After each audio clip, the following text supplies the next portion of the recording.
Henderson Field on Guadalcanal smelled like death and gasoline in the pre-dawn darkness of October 8, 1942, when Private Harold Dutton pressed his face against the log wall of his foxhole and realized that the next man who lifted his head above this position would die in approximately 1.3 seconds. The math was simple and had been proven 3 times in the past 2 hours. Japanese sniper, estimated range 240 meters, positioned somewhere in the tree line northwest of the airfield perimeter, firing a Type 97 sniper rifle with enough accuracy to put rounds through a man's skull at distances that made American Springfield rifles look like children's toys. 3 Marines had already learned this lesson the permanent way. Private Castellano at Z0342 hours, head shot while trying to spot the sniper's position. Corporal Davis at Z0411 hours, headshot while attempting to return fire. Lance Corporal Morrison at Z0448 hours,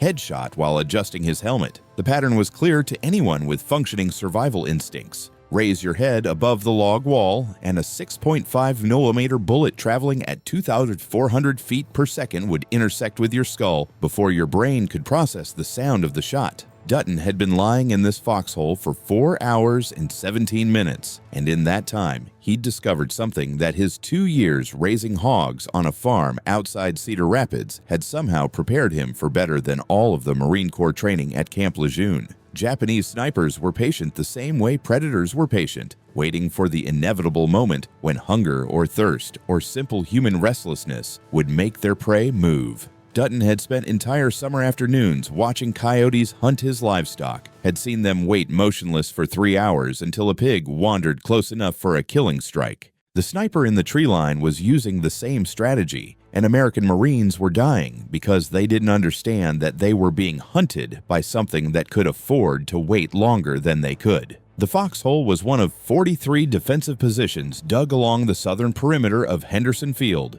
the only operational American air base in the Solomon Islands, and the strategic prize that both sides were bleeding for. The Japanese had been attacking nightly for 6 weeks, trying to overrun the airfield before American reinforcements could arrive. They hadn't succeeded yet, but the nightly bombardments and constant sniper activity were grinding down the defenders through simple attrition. Dutton's position was technically safe as long as he stayed below the log wall, but safety wasn't completing the mission. His squad had been ordered to provide covering fire for a supply run that was scheduled for U-600 hours, which meant somebody needed to identify and neutralize the sniper before trucks loaded with aviation fuel started driving across the airfield like targets at a shooting gallery. The standard solution was to call in mortar fire on the suspected sniper position, but ammunition was being rationed after 2 supply ships had been sunk by Japanese submarines last week. Command wanted confirmed targets before expending shells, which meant someone needed to spot the sniper's exact location.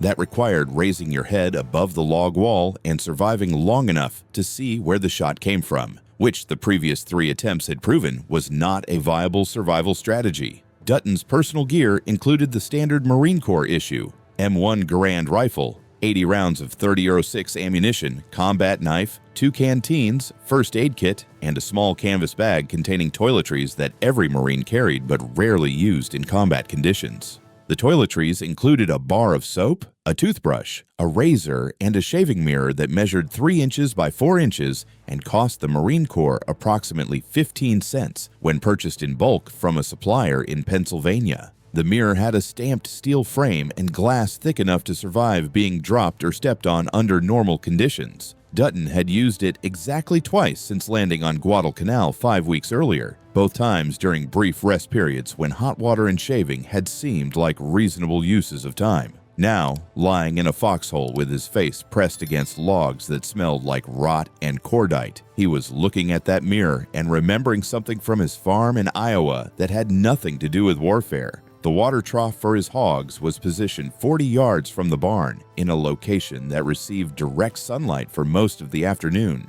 Dutton had discovered that he could monitor the trough from inside the barn by watching its reflection in a piece of broken mirror that he'd propped on a windowsill at an angle. The reflection let him see when the water level was low without walking outside in summer heat. And more importantly, it let him see when coyotes were approaching the livestock without exposing himself in the doorway. The principle was simple. Light traveled in straight lines and reflected at predictable angles, which meant you could see around corners if you positioned a mirror correctly. Dutton had used this trick for 2 years to monitor his farm, and now he was wondering if the same principle that kept coyotes away from his pigs could keep Japanese bullets away from his skull. He pulled the shaving mirror from his canvas bag and held it at arm's length above the log wall, angling it to reflect the view of the tree line where the sniper was positioned. The image was small and distorted by the angle, but Dutton could see approximately 60 degrees of jungle canopy and undergrowth.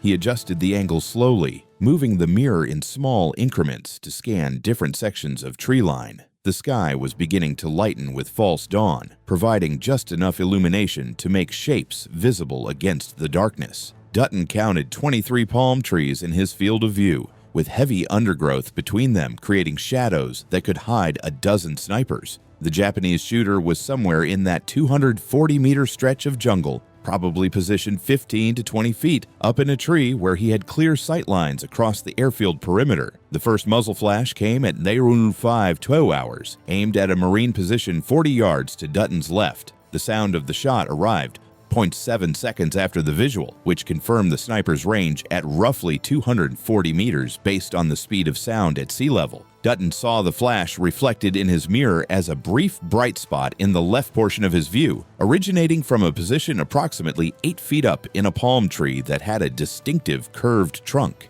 He marked the position mentally and continued watching, knowing that snipers rarely fired from the same location twice, but hoping this one would break protocol. Japanese training emphasized individual initiative, which sometimes meant snipers developed personal patterns that could be exploited if you understood what to look for. The American Marine who had been targeted by that shot hadn't raised his head, which meant the Japanese sniper was now firing speculatively at positions where he thought Marines might be hiding. That was good news for Dutton because it meant the sniper was getting impatient or overconfident. Dutton kept his mirror position for another 8 minutes, watching the tree line while keeping his head and body completely below the log wall. His arm was starting to ache from holding the mirror at the correct angle, but the alternative was raising his head and dying like Castellano, Davis, and Morrison. At 05:20 hours, the sniper fired again, this time at a position 30 yards to Dutton's right. The muzzle flash came from the same palm tree, same approximate height, confirming that the Japanese shooter was either inexperienced enough to stay in one position or confident enough to believe American return fire wouldn't be accurate. Dutton now had a confirmed target location, which was half of the tactical problem solved. The other half was figuring out how to shoot at a target 240 meters away while using a 3-inch mirror for aiming instead of direct line of sight. The M1 Garand rifle was designed for direct fire using iron sights, with an effective range of 500 yards under optimal conditions. Guadalcanal combat conditions were not optimal. Heat, humidity, and constant rain had affected the rifle's zero, and Dutton hadn't had opportunity to properly re-sight his weapon since landing. More importantly, the iron sights required putting your eye within 3 inches of the rear sight aperture, which meant raising your head above the log wall to achieve a sight picture. That was the fundamental problem that had killed 3 Marines this morning. Dutton needed to aim and fire from a position of complete cover, which meant using the mirror not just for spotting, but for actual fire control. The physics should work in theory. If he could see the target in the mirror, and if he could align his rifle sights with the reflected image, then the bullet should travel along the same light path that was creating the reflection. But Dutton had never heard of anyone shooting a rifle using a mirror for aiming, and there was a significant chance that the first attempt would simply reveal his position to a sniper who could fire a follow-up shot before Dutton could adjust. He decided the risk was acceptable because the alternative was waiting for the sniper to kill more Marines or allowing the supply convoy to drive across an airfield covered by hostile fire. Dutton positioned his Garand on the log wall, using sandbags to create a stable firing platform that would hold the rifle steady without requiring him to raise his torso. He propped the mirror on the log wall at an angle that gave him a reflected view of the tree line, then positioned himself behind the rifle in a modified prone position that kept his entire body below the wall. The position was awkward and made proper breathing control nearly impossible, but he could see both his front sight post and the reflected target in the mirror simultaneously by focusing his eyes at a specific distance. The sight picture was wrong by every standard of marksmanship he'd been taught. The target appeared reversed left to right in the mirror, and the angle of reflection meant he was aiming approximately 12 degrees off from where his rifle was actually pointed. But if he compensated for the angular offset and adjusted for the mirror reversal, the geometry should work. Dutton's first shot missed by approximately 4 feet, hitting a tree trunk 2 meters left of the sniper's position. The sound of the Garand firing was followed immediately by the distinctive crack of the Japanese Type 97 returning fire, with a bullet impacting the log wall 6 inches above Dutton's mirror. The sniper had identified the source of American fire and was attempting to suppress it, but Dutton's position behind the wall meant the return fire was hitting wood instead of flesh. He adjusted his aim point in the mirror, compensating for the miss by shifting right and slightly up.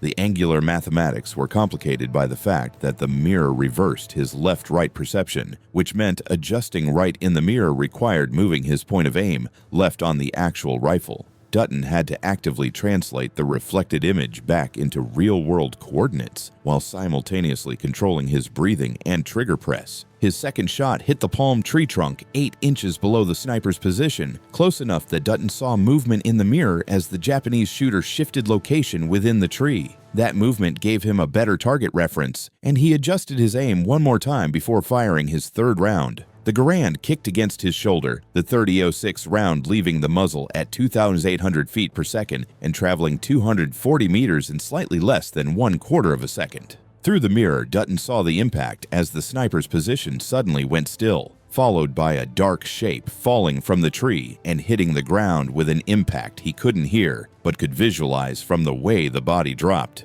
The Japanese sniper had been killed by a shot fired from a position he couldn't see, aimed using a method he couldn't have anticipated, by a Marine who never raised his head above cover. Dutton kept his mirror positioned and his rifle ready for another 3 minutes, watching for secondary shooters or confirmation that the threat was neutralized. The tree line remained quiet except for the normal sounds of jungle awakening with dawn. No more shots came from the Japanese position. At just 5:47 hours, Dutton's squad leader crawled over to his foxhole and asked the question that everyone in the defensive line wanted answered. "Did you get him?" Dutton nodded and handed the squad leader his mirror, showing him how to angle it to see the tree line without exposing himself. The squad leader looked at the reflected image, looked at Dutton's rifle still positioned on the log wall, and then looked at Dutton with an expression that suggested he was trying to reconcile what had just happened with everything he knew about marksmanship.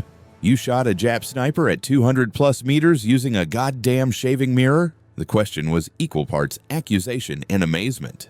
Dutton shrugged and gave the answer that made sense to him, even if it sounded insane when spoken aloud. Same principle as watching for coyotes back home. If you can see them in the mirror, you can shoot them without being seen. The squad leader stared at him for another 5 seconds, then started laughing with the kind of slightly unhinged edge that came from spending 6 weeks under constant artillery bombardment. "You Iowa farm boys are fucking weird," he said finally.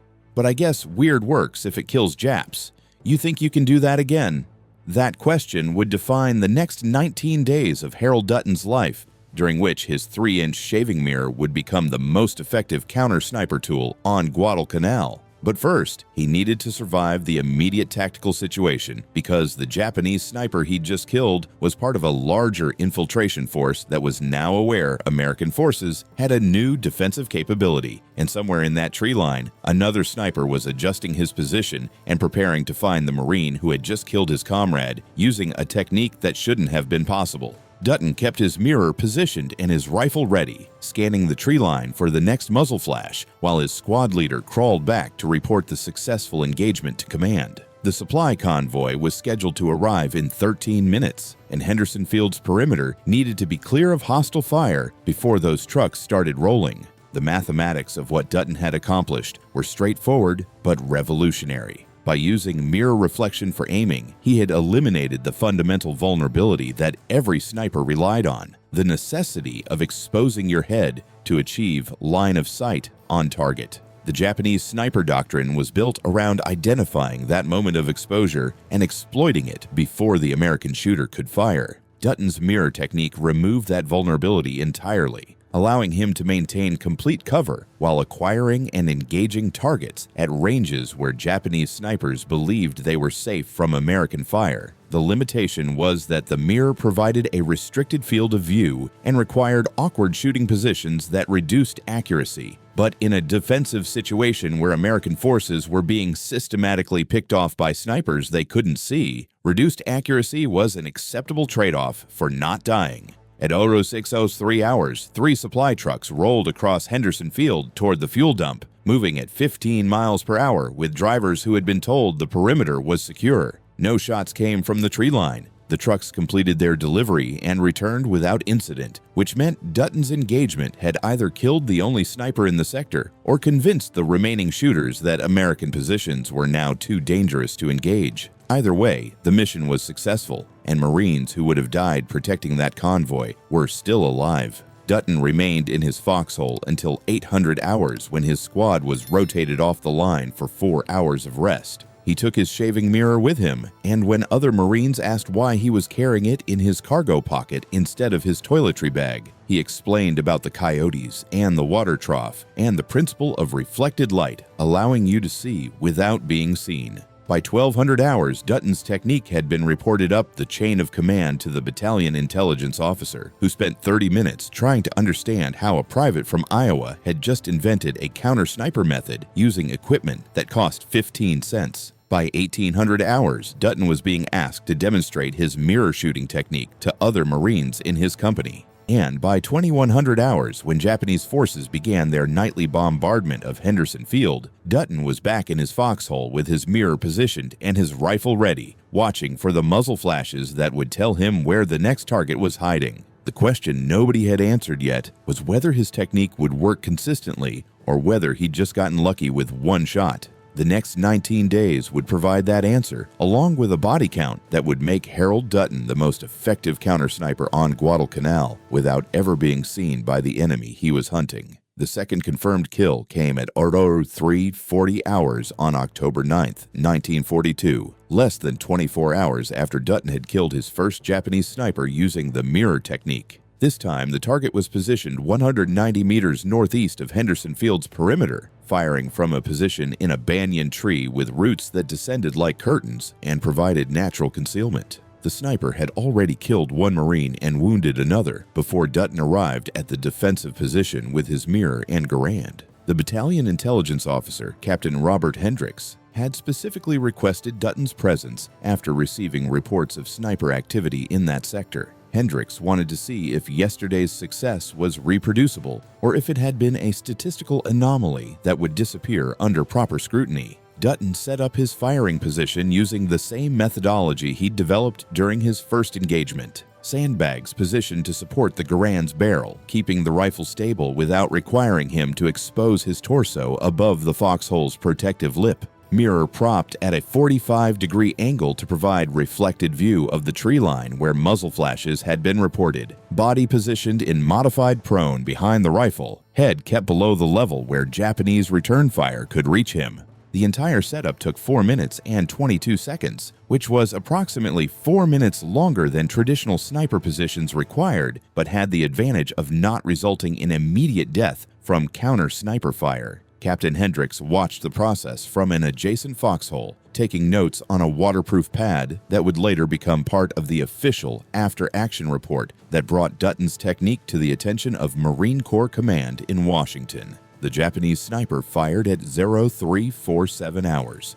targeting a Marine position 50 yards west of Dutton's location. The muzzle flash appeared in Dutton's mirror as a brief orange bloom against the dark mass of the banyan tree, positioned approximately 12 feet above ground level in a junction where 3 main branches met. Dutton marked the location and waited for a second shot to confirm the sniper hadn't moved positions. Japanese sniper doctrine emphasized mobility, with shooters trained to fire 2 or 3 rounds before relocating to avoid counter-battery fire. But this particular sniper either hadn't received that training or was confident enough in his concealment to ignore it, because his second shot came from the same position at 03:51 hours. Dutton had his aim point established by then, with his Garand sighted on the reflected target and his breathing controlled to the point where he could time his trigger press between heartbeats. His first shot hit 6 inches high and 1 foot left of the target, close enough that Dutton saw movement in the mirror as the Japanese sniper reacted to incoming fire. The movement gave him a clearer target reference, and he adjusted his point of aim to compensate for the initial miss.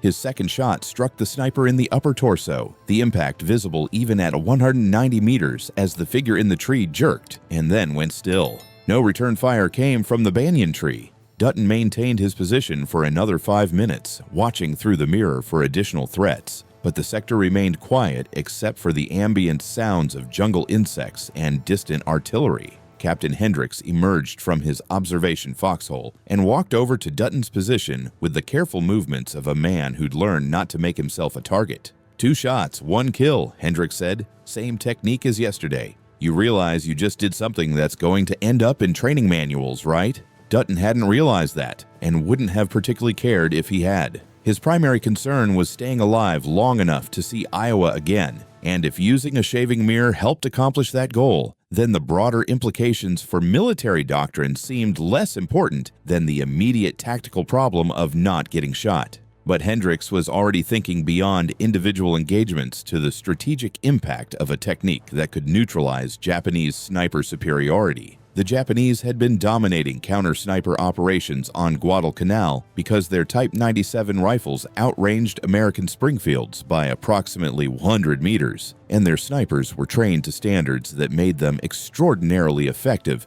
at identifying and eliminating American shooters. Dutton's mirror technique didn't improve American weapons or marksmanship, but it removed the fundamental advantage that Japanese snipers relied on: the ability to see their targets before being seen themselves. Over the next 3 days, Dutton killed 4 more Japanese snipers using variations of his mirror technique. Each engagement followed the same basic pattern: establish covered firing position, use mirror to locate muzzle flash, engage target while remaining behind cover, confirm kill or displacement of enemy sniper. The technique wasn't perfect. The limited field of view provided by a 3-inch mirror meant Dutton could only monitor approximately 40 degrees of arc at any given time, which required patience and luck to catch snipers in the act of firing. The awkward shooting position reduced his accuracy compared to traditional prone or kneeling positions, resulting in first-shot hit rates of approximately 35% versus the 70% he could achieve with direct line of sight. But the trade-off was acceptable because traditional positions were getting American snipers killed at rates that made accuracy irrelevant if you didn't survive long enough to take a second shot.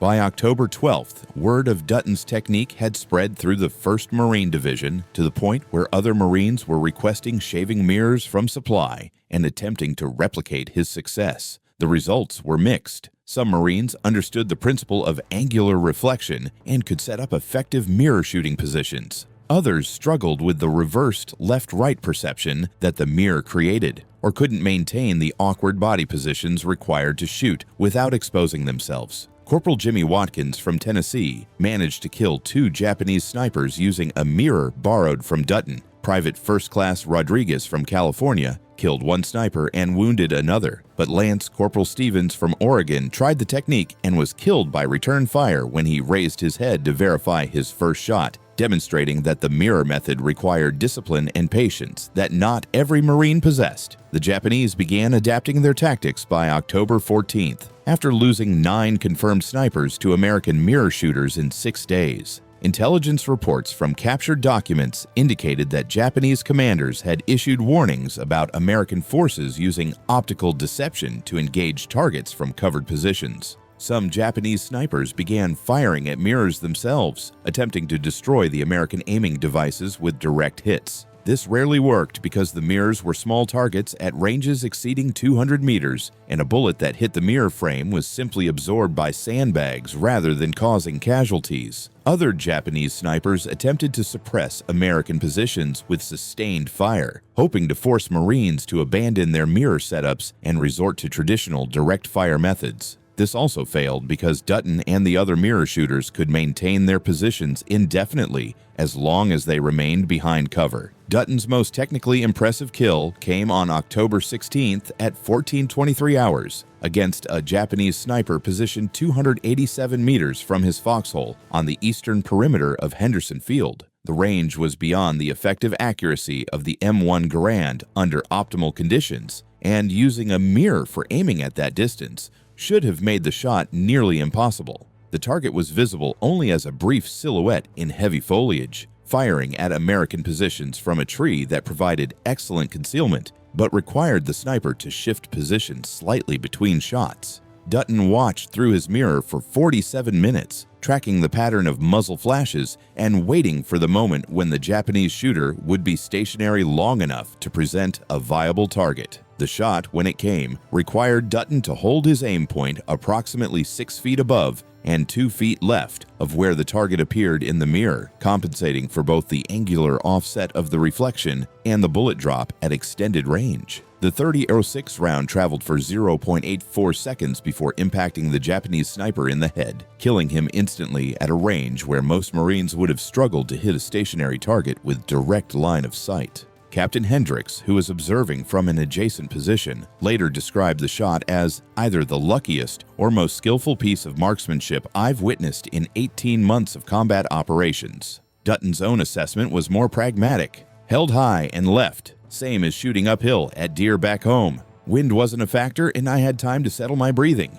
Target did me a favor by staying still. The kill was confirmed 2 hours later when a Marine patrol recovered the body and found a Type 97 sniper rifle with a scope 0 to 250 meters, along with 37 rounds of 6.5mm ammunition and a notebook containing sketches of American defensive positions. The psychological impact of Dutton's mirror technique extended beyond simple kill statistics. Japanese snipers who had previously operated with near impunity were now facing an enemy they couldn't see or effectively counter. The traditional sniper duel, where both shooters attempted to identify and eliminate each other through superior positioning and patience, had been replaced by a one-sided engagement where American shooters could fire from complete cover while Japanese snipers remained exposed to return fire. This fundamentally altered the risk calculation that Japanese commanders used when deploying sniper assets. Prior to Dutton's innovation, a skilled Japanese sniper could expect to operate for days or weeks before being killed or displaced, accumulating significant American casualties during that time.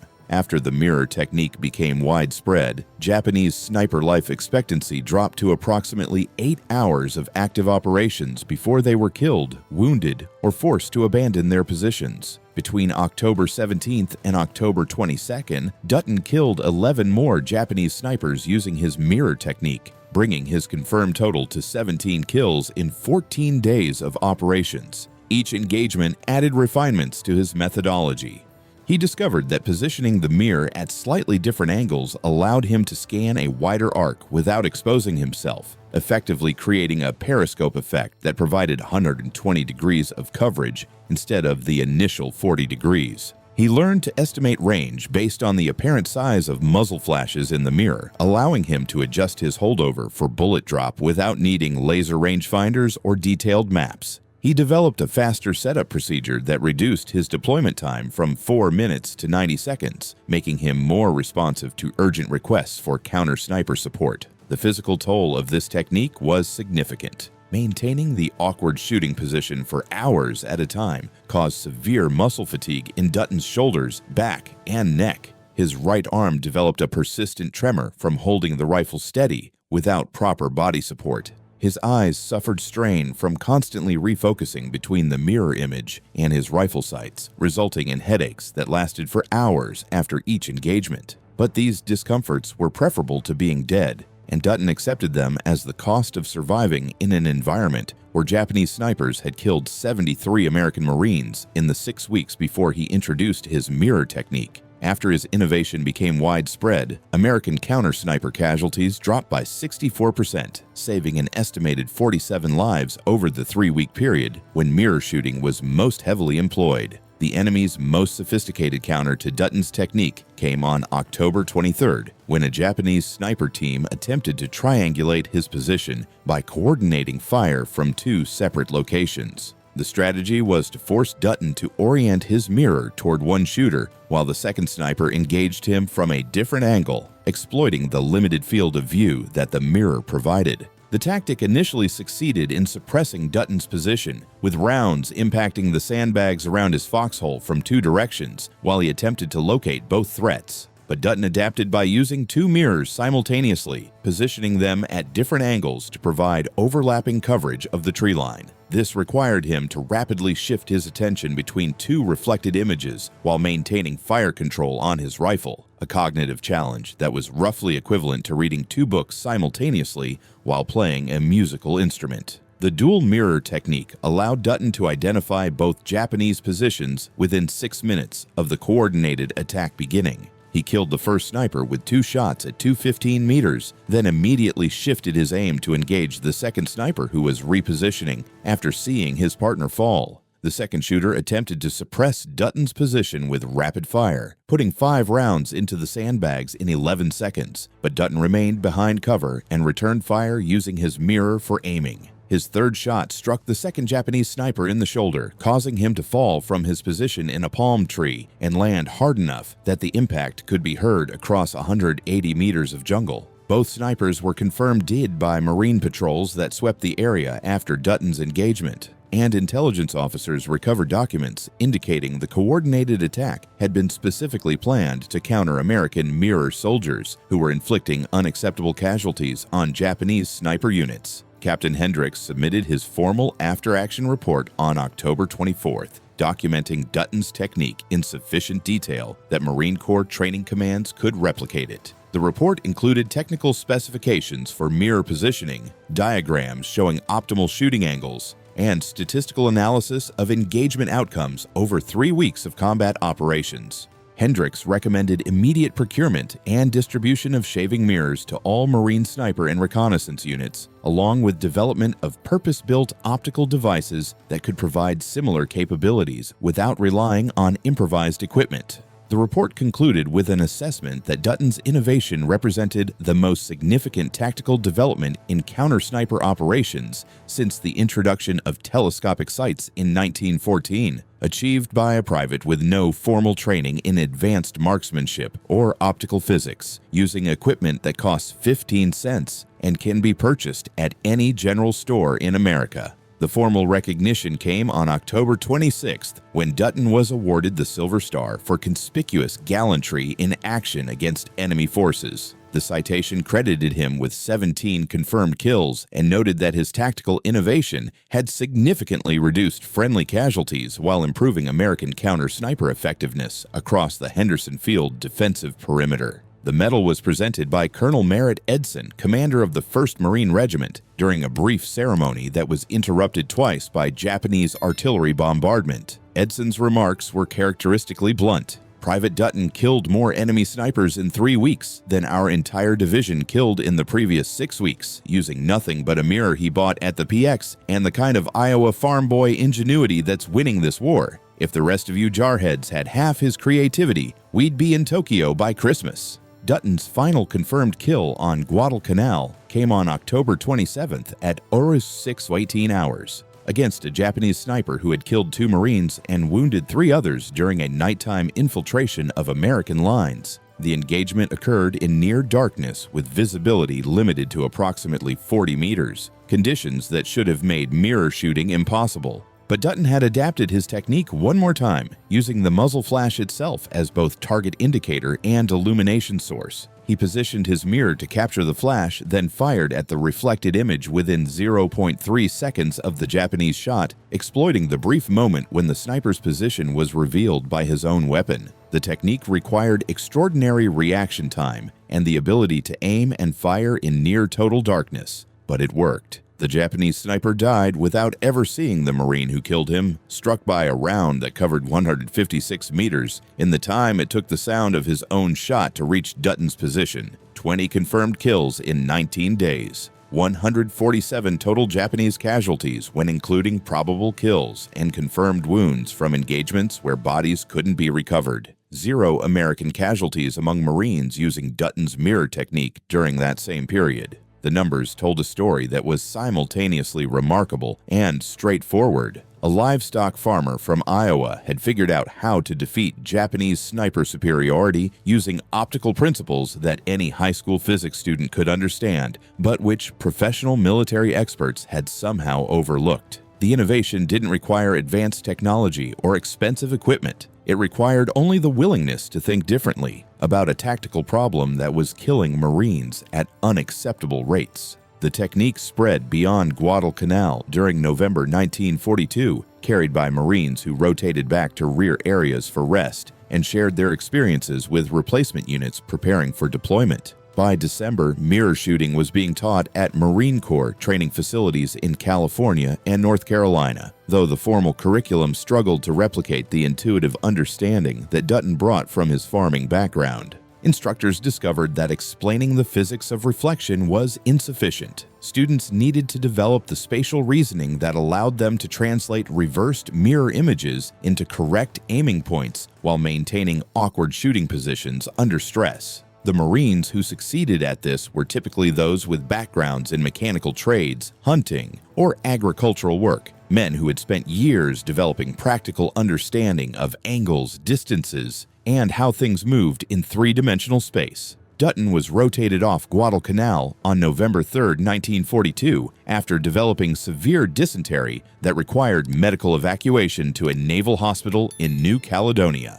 His combat service on the island lasted 47 days, during which he fired 342 rounds in anger and killed or wounded an estimated 147 enemy personnel, making him statistically one of the most effective individual combatants in the Guadalcanal campaign. The shaving mirror that enabled those achievements remained in his possession, carried in his canvas bag through hospitals, transport ships, and eventually back to the United States when he was deemed medically unfit for further combat operations in March 1943. The mirror's glass had acquired several small cracks from being dropped or struck by fragments during artillery bombardments, but the reflection remained clear enough for its original purpose of shaving, which Dutton resumed doing regularly once he returned to environments where hot water and personal hygiene were available. The broader military impact of Dutton's innovation was documented in a classified study conducted by the Marine Corps Equipment Board in 1943, analyzing the effectiveness of mirror shooting across multiple combat theaters.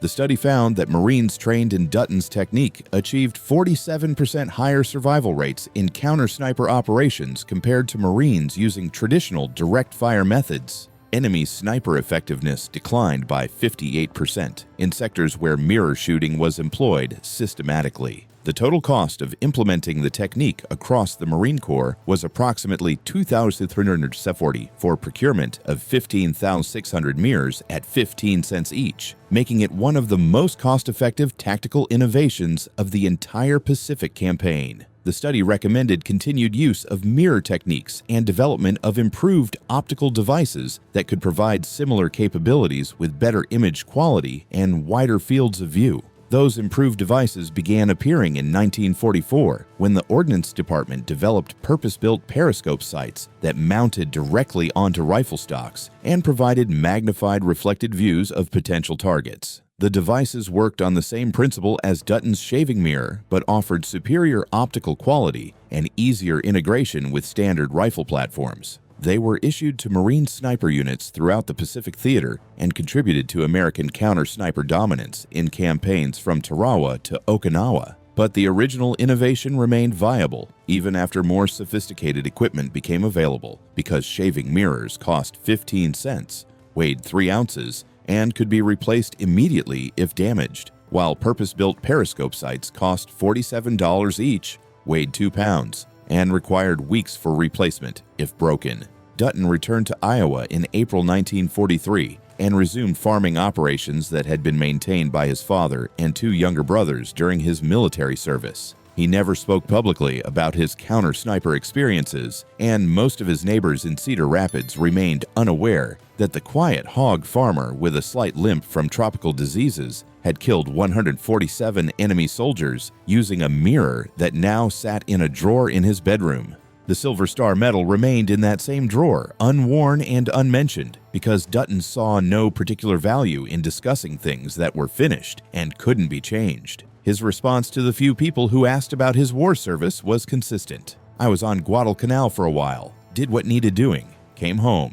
Rather talk about pig prices if you don't mind." The military's formal assessment of Dutton's contribution came in 1947 when the Marine Corps Historical Division published its official history of the Guadalcanal campaign. The section on counter-sniper operations included 3 paragraphs describing Dutton's mirror technique and its impact on American tactical effectiveness. The text was written in the dry, bureaucratic language that characterized official military histories, but the conclusion was unambiguous. Private Dutton's innovation represented a significant tactical advance that was developed in response to immediate combat necessity rather than formal research. The technique's effectiveness derived from its simplicity and the fundamental principle that optical reflection allows observation and engagement of targets without exposing the shooter to return fire. Estimated American casualties prevented by widespread adoption of mirror shooting techniques. 127 killed or wounded avoided between October and December 1942. Those 127 Marines who didn't die because someone figured out how to shoot around corners using a shaving mirror never knew they owed their lives to a hog farmer from Iowa. Most of them never heard Dutton's name or learned about the technique that kept them alive when Japanese snipers should have killed them. But they went home to families and communities across America, had children and grandchildren, built careers and lives that wouldn't have existed if Harold Dutton hadn't looked at a 3-inch mirror on October 8, 1942, and remembered how he used to watch for coyotes without being seen. The mathematics of life and death on Guadalcanal had been simple. Figure out how to kill enemy snipers without exposing yourself, or die. Dutton had solved that equation using optical principles that any farmer could understand, and in doing so had demonstrated that the most effective military innovations sometimes came from people who had no formal training in warfare but possessed the practical ingenuity to see problems clearly and solve them with whatever tools were available. The shaving mirror itself survived the war, though its frame rusted and its glass eventually cracked beyond usefulness sometime in the 1950s. Dutton threw it away during a barn cleaning in 1958, not recognizing or caring that he was discarding an artifact that belonged in a museum next to other weapons that had changed the course of history. The mirror ended up in a landfill outside Cedar Rapids, buried under decades of accumulated refuse, its reflection gone dark permanently. But the principle it demonstrated remained embedded in Marine Corps doctrine, taught to generations of snipers and reconnaissance specialists who learned that sometimes the most important military innovation wasn't a better weapon or more sophisticated technology, but simply a different way of looking at a problem that everyone else had accepted as unsolvable. Harold Dutton had looked at that problem through a 3-inch piece of glass, and 147 Japanese soldiers had died because they couldn't see the man who was watching them in a mirror.